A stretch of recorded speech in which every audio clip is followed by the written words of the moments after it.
Hey everyone, it's Helen here with Helen with Helen, and thanks for joining me. Today I'm going to share with you a very inspirational story that my father-in-law shared with me. I was looking at my calendar and I seen that next week I'm getting to take him to one of his eye doctor appointments. So it got me to thinking about the last time I took him to one of his eye doctor appointments. And if you have ever spent any time with anyone over the age of 80, you already know they have stories for days and days. And so he is full of so much wisdom and so much knowledge. So when he started talking and sharing his stories, I was like, tell me more. The thing about this particular day is that he was telling me stories that I had never, ever heard before.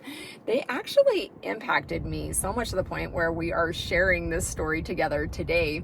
But I was on the river path with my husband this morning and I told him this particular story, and he had never heard the story about his dad before either, and I could tell that it had touched him as well. So my father-in-law proceeded to tell me that when he was a young boy, it sounds like they were under the age of 10. So it was him and one of his buddies, so two of them, and they were pretty young. They were out and about just running around doing what boys do, right? They were down by the train tracks. It sounds like they were skipping the train tracks. They were yelling and screaming and just doing all their things. It was a really, really hot summer day. And so they had already been outside, it sounds like, for a couple of hours. They decided to go dig up some of their change and go get popsicles at like the little local convenience store. He said they were like 5 cents. Can you even imagine? Some of us can, because we've seen that, but 5-cent popsicles, they're not 5 cents anymore. But they went and grabbed these big popsicles and then they made their way back over to the train tracks. They seen like this empty box cart and they thought, we're gonna go sit in there to get out of the heat, to get some shade.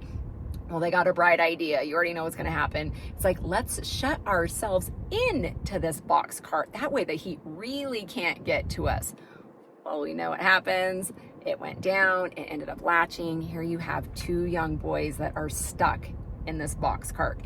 I can't even imagine. Obviously, as an adult, I would flat out panic. I'm going to be honest. I would flat out panic. But as a kid, we kind of handle things a little bit different, do we not? Kids are pretty strong. They're resilient. They're brave. And I think it's that unknowing. So obviously they panicked. They screamed. They were kind of banging on it for a minute, but they were smart enough to know like, hey, we're going to have to conserve some of this energy here. And so they kind of quieted down and they sat there. Now, they didn't just sit there for 15 minutes, 30 minutes, an hour. They were there for several hours, keep in mind. Okay, so it's a hot day. I'm sure they had limited oxygen there in that small little box. The panic probably wasn't helping, but here you had these two boys, and there's no doubt that God was watching over them here in this moment. They said that they could hear from a ways out. Like Jerry said, you could hear just from a faint distance, like people hollering and yelling and looking for them. And as time kept passing and passing and passing, obviously the boys were getting more and more scared. It was about to turn dark and the community had gathered together. Their parents had all gathered together. And here you have this young boy who shows up, 12 years old, on his little BMX bike. Okay, I'm gonna call him an angel. I really am, truly an angel. If nothing else, he was completely being led by angels to these parents, to the community, because he comes out of nowhere and he proceeds to tell the parents and the community, earlier today, I was down by the railroad and the train tracks, and I seen two boys down there playing, hanging out, yelling, screaming, having fun. Maybe we should go down there.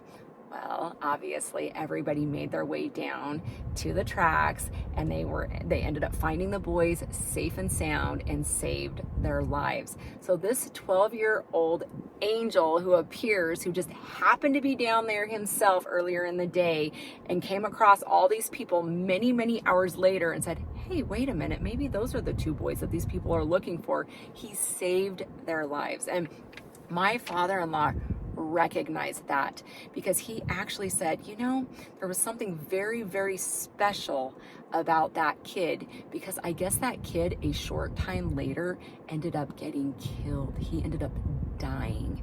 And my father-in-law said, I believe that part of that kid's purpose was to be put here on earth to save me.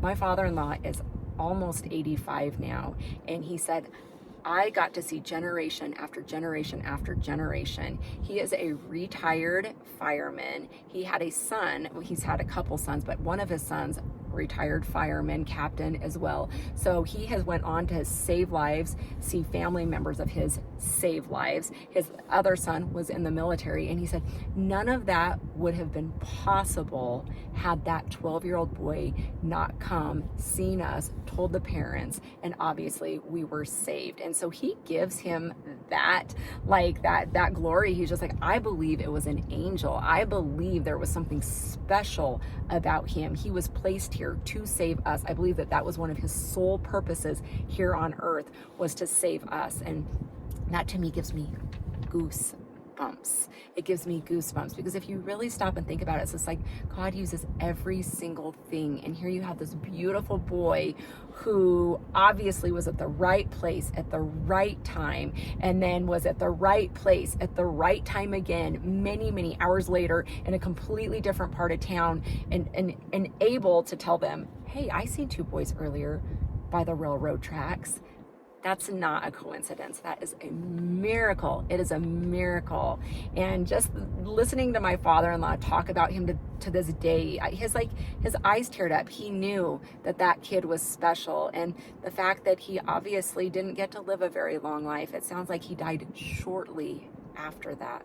And so it got me to thinking about that scripture in the Bible. It's like Hebrews 13:2, but it talks about how we entertain angels here on earth. Like, be careful who you are speaking to and who you are entertaining, because you never know. You may be entertaining an angel and you didn't even know it. They do live among us. They do walk among us, and that's biblical. And we do have guardian angels. And now, whether or not that boy was an angel, I'm not sure, but it sounds like he sure acted like an angel. And if nothing else, he was most definitely led by God, and more than likely an angel to Jerry and his friend. And then look at the long life that Jerry's been able to live because of it. And so I believe in miracles.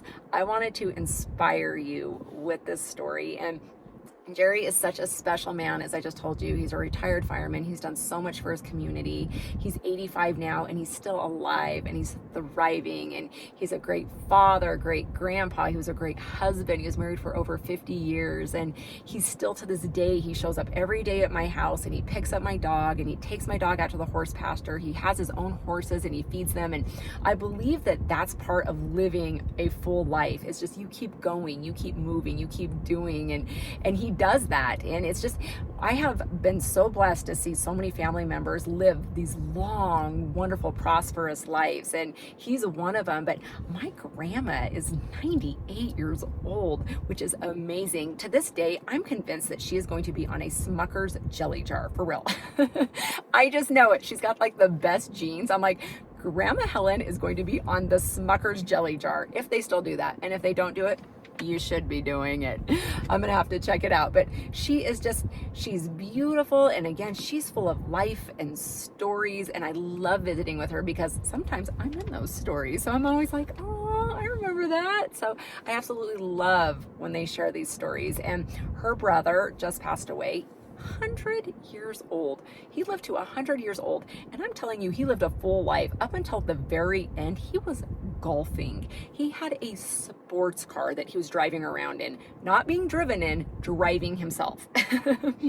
It's all about how you live, right? I genuinely believe that. And age, obviously, as you can see, just a number. So anyways, I hope that you all enjoyed this story. Thanks for visiting with me, and I hope that you have a blessed day. Bye.